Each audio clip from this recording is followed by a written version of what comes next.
Hello, and welcome. Welcome once again to the Start, Scale, and Succeed podcast, the only podcast that grows with you through all 7 stages of your journey as a founder. And I'm your host, Scott Ritzheimer, and today we're going to talk about a subtle but important truth that I think very many founders miss, and that is that leadership and entrepreneurship are not the same thing.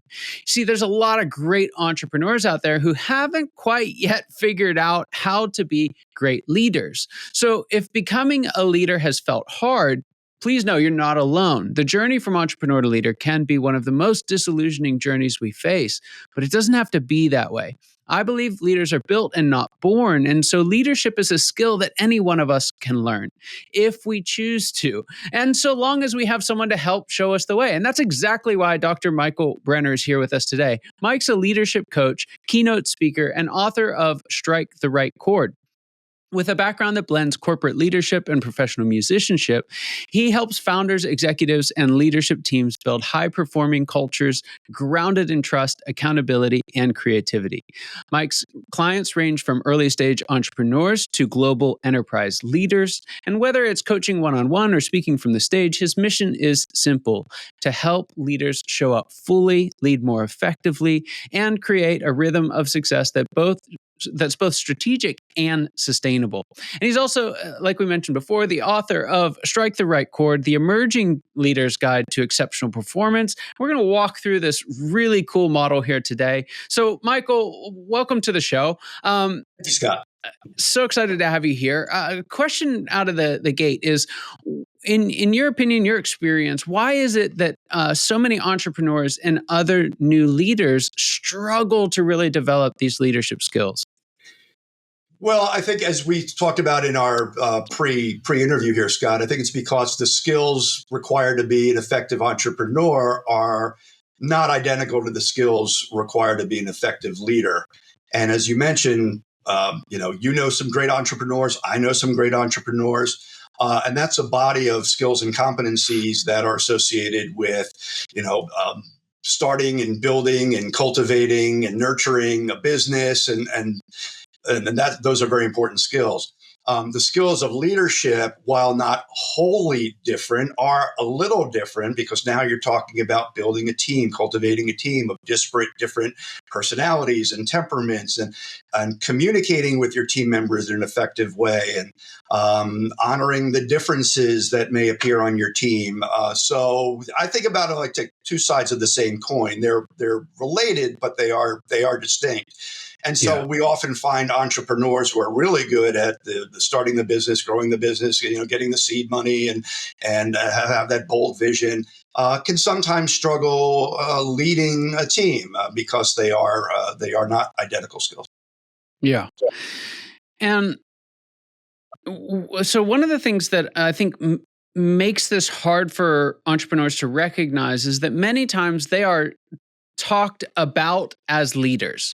Right. And throughout their history may have had, leadership roles going all the way back to sports and school. And so there's this sense of like, well, no, I am the leader. I am the entrepreneur. So how is that different from the leadership that you're talking about now? Yeah, so you can sort of be thought of as the leader because you're the CEO or head of your company, and I suppose you are a leader in that respect. But the kind of leader that I'm talking about is not necessarily a position. It's a way of being. It's a mindset. It's a way of showing up every day with your team.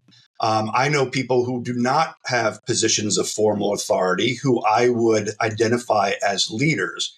And I know people who are in positions of formal authority who are thought of every day as leaders that I don't necessarily consider leaders. In other words, leadership is more than just, a title. And I've always believed that.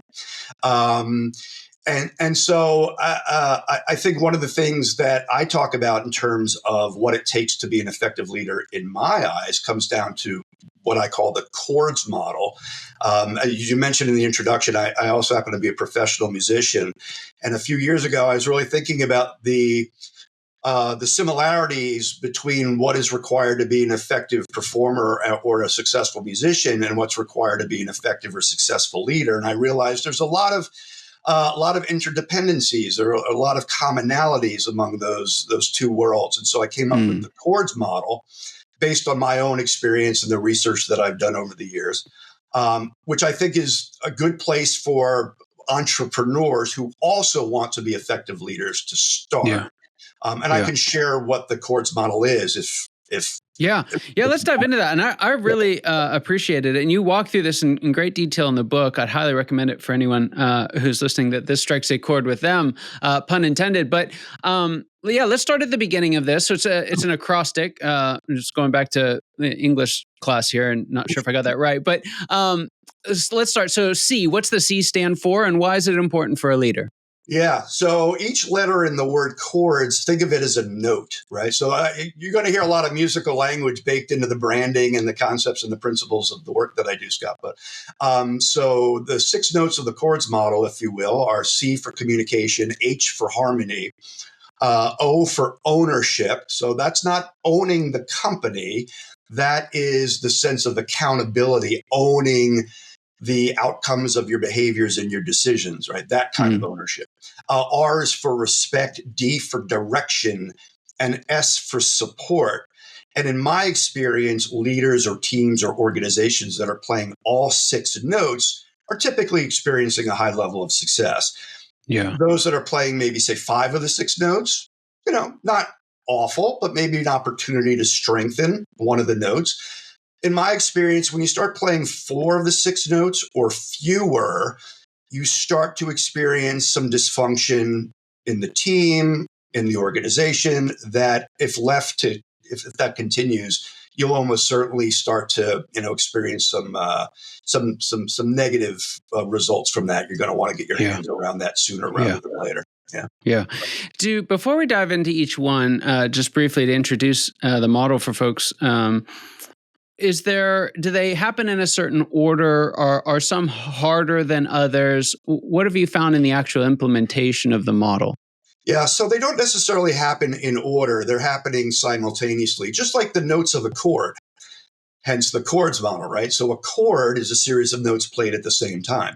So one of the things that makes the 6 notes or the 6 competencies of the chords model tricky is that as a leader, as an entrepreneur leader, in this context, you're playing all 6 at the same time. Ideally, you're communicating at the same time. You're trying to build harmony among a team. At the same time, you're trying to cultivate a sense of ownership among your team members. At the same time, you're trying to show, exhibit, and display respect with people that you don't necessarily agree with. At the same time, you're trying to forge a bold vision. That's the direction piece. At the same time that you're trying to provide constructive feedback and coaching for people. So you're playing all 6 of these notes. And that can be challenging. As far as the most challenging note, that differs with every leader and with every organization. Yeah. And I've often asked that of my clients. I say, hey, I'm just curious, which of the 6 notes in the chords model is the trickiest one? And often it's the communication piece, which I find ironic, given that we all have these incredible devices that are supposed to facilitate communication in 2025, but often that seems to be continue to be a sticking point for a lot of us. Sometimes it's ownership. It's very easy to point fingers and place blame when things go astray. How do you cultivate a culture of ownership? So the short answer is it really depends on the culture that we're talking about. Yeah. It's interesting to me that you highlighted communication there, because as I was reading through the book, there was that sense of like, we know this, but we don't do it. And so how can we bridge that gap? What does good communication look like for a leader? And how do we bridge the gap from where we are to where we need to be? Yeah, it's a great question. I mean, I go back to the fundamentals, what we would call the blocking and tackling, if you will, of good communication. Not to mix metaphors here, but I do an exercise in my workshops on communication where I play a piece of music, and I ask the participants if they were to come up with a title for that piece of music, what would it be? And it's a nice piece of sort of neoclassical. There's no words to it. It's just a piano playing. It's a nice piece of music. And I get all kinds of titles like Walking Through Snow in Winter and, Rainbows. And, you can imagine all the titles. And I go, those are very, very creative titles. But talk to me about what was required to come up with that title. What level of listening was required? And the answers are, well, I had to listen very intently, right? I had to sort of block out any distractions, any chatter in my mind, and really focus on the emotions and what the music was expressing in order for me to come up with a title. And I'm like, yeah, well, how often do we reach that level of acute listening during the course of the day? And obviously the answer to that is hardly ever. So I go, let's practice experiencing that level of listening. Now, not every conversation we have during the course of the day might require that level of listening, but that's sort of a muscle that can atrophy if we don't use it. So let's just practice in 5 minutes having a conversation in which we're focused, we're really paying attention to the other person. We're not forming a response while they're talking. Maybe we're asking some good questions to elicit, more information. And it's such a simple exercise, but it's really profoundly moving, I guess, for lack of a better word, because I go, how did that feel to be listened to by someone, that intently? And they go like, wow, that was so cool. Like they were focused on me and asking good questions and really paying attention. So, to answer your question, we could try to reach that level of focused listening more often, not every moment of every day, but at least if someone is sharing something with us that's obviously important to them, try to block out the distractions, try to block out when their lips stop moving. Here's where I'm going to jump in and say this. Just listen, and absorb and process and empathize, try to put yourself in the shoes of the person that's talking to you. Yeah. And then when you feel like you have the full picture of what's being shared, then and only then say, well, I have some thoughts. Can I share them with you? Yeah. Simple thing to do, but we hardly ever do that. We're always trying to, running off to our next meeting or running off to our next obligation and just, just showering the other person with our opinion or our perspective or our point of view, and rarely stepping back and adopting a pose of openness and receptivity to what they're saying. And I think if we did that more often, it would make a huge difference in the workplace. So that's one thing we can do. So true. The next one here is harmony, which I thought, beyond the fact that, the obvious musical metaphors, a very, very interesting word. And so my question for you is, how does harmony from a leadership concept differ from other concepts like consensus or buy-in? What does harmony look like for you? So the way that I sort of frame up the notion of harmony, Scott, in the book and in the CHORDS model, and again, I use a musical analogy, which I think might be helpful here to your listeners. If you think about different types of instruments, you have like an electric, and I actually do a piece of this in my program. So I'll play an electric guitar, just like shredding electric guitar.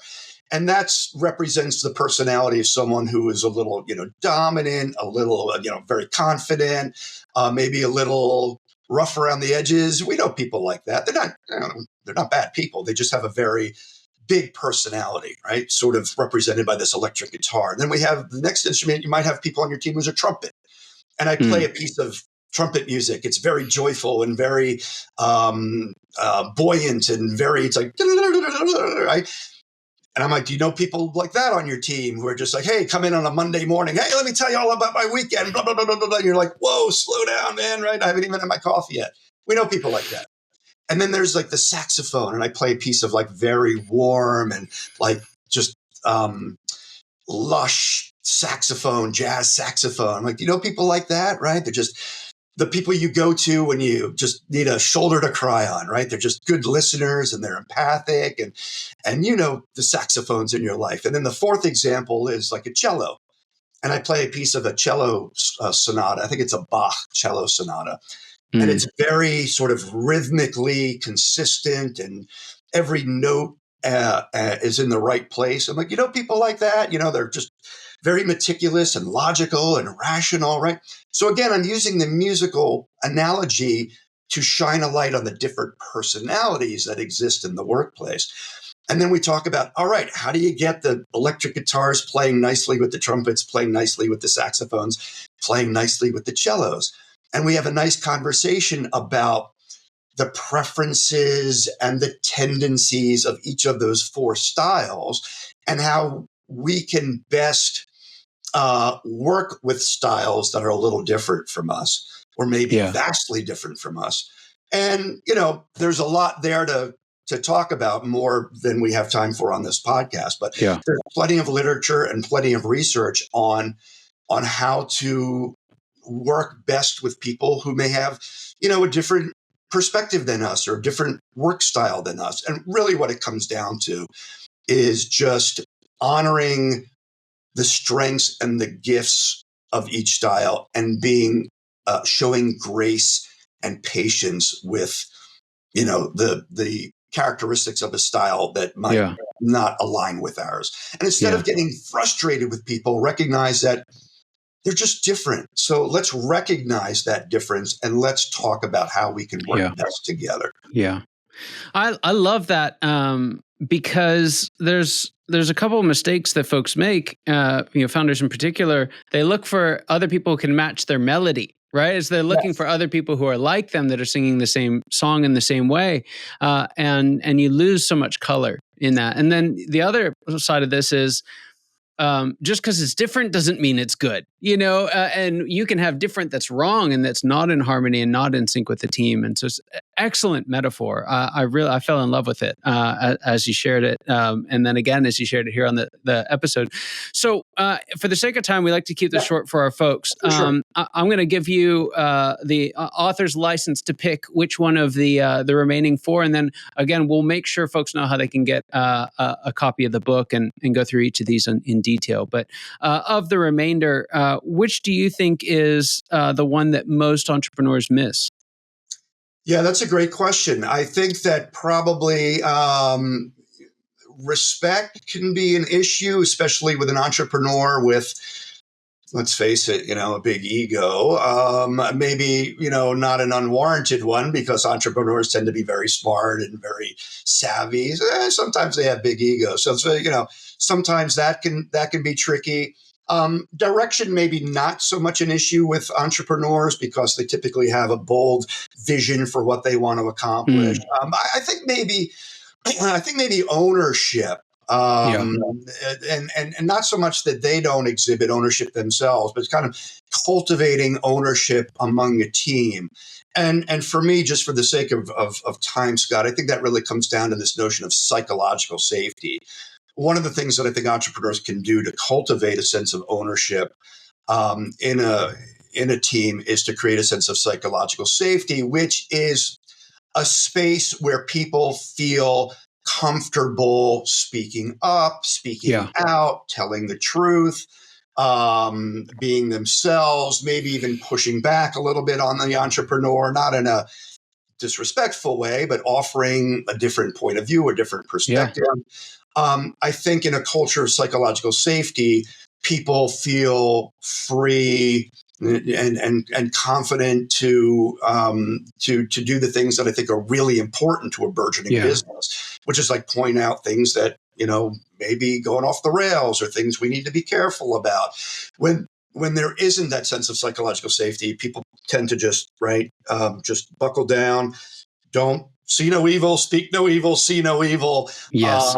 And because there's a sense of fear in terms of expressing those things. And I think that can be very deleterious to an entrepreneur. And we want to make sure that we create a space where, hey, even if it's bad news, I want to hear it. I'm not going to hold it against you. I'm not going to humiliate you. That's really important. But we're going to talk through it. And I think that's the one takeaway from ownership that I would share today. It's so good. It's so good. I love the language you used right at the top of that answer, which was cultivating an environment of ownership. I think that's because a lot of us will hear that and think it's licensed to demand ownership. But if you look at it, it has to be discretionary, right? It's impossible to demand ownership; you can only receive it. And so yeah, I love that point on cultivating the environment. Yeah, there are folks out there maybe who demand ownership, and uh, we could speak to iconic leaders over the years who have had sort of that temperament, and there are people out there that say, yeah, they were very effective in doing that. So, okay, that may be the case, but that's not what that's not how I define a great leader. Yeah. And that's why I very purposefully use the word cultivate.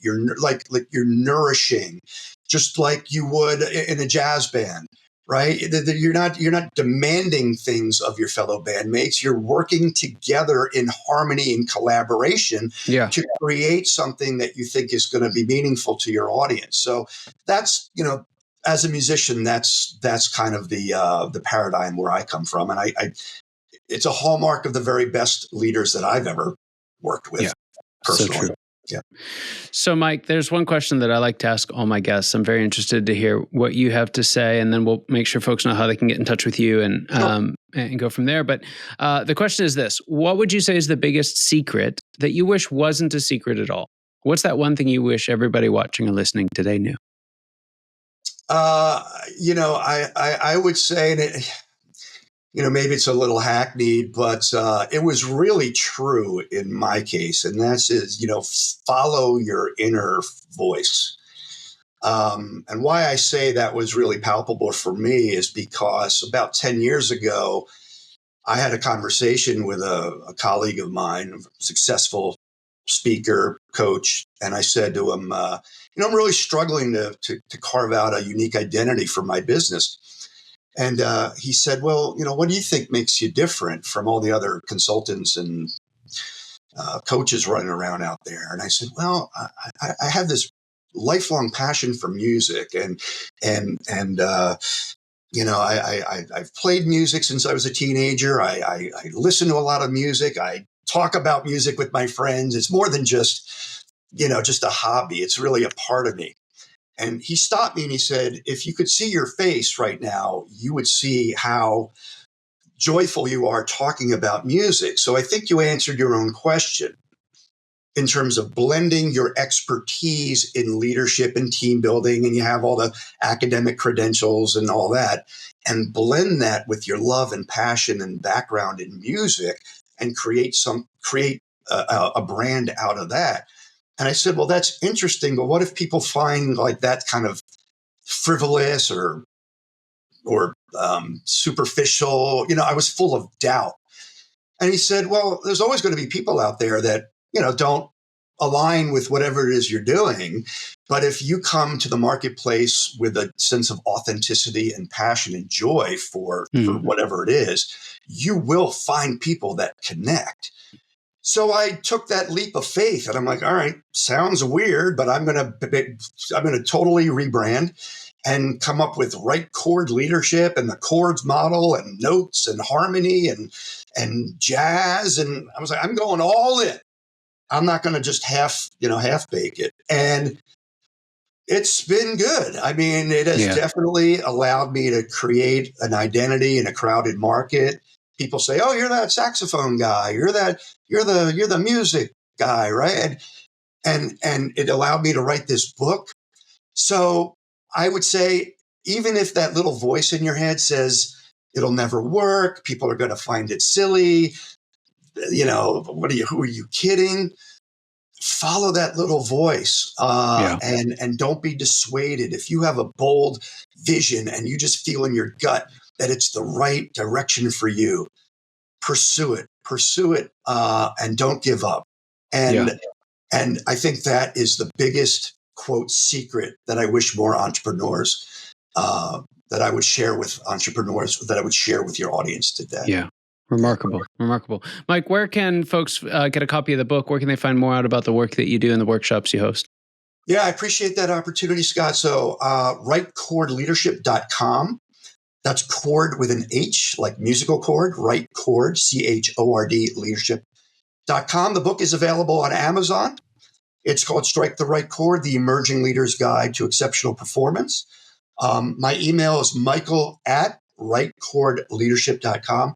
I would be delighted to connect with any of your listeners who are interested in what I do, any musicians out there that want to talk music and how it relates to entrepreneurship and leadership. Happy to do that.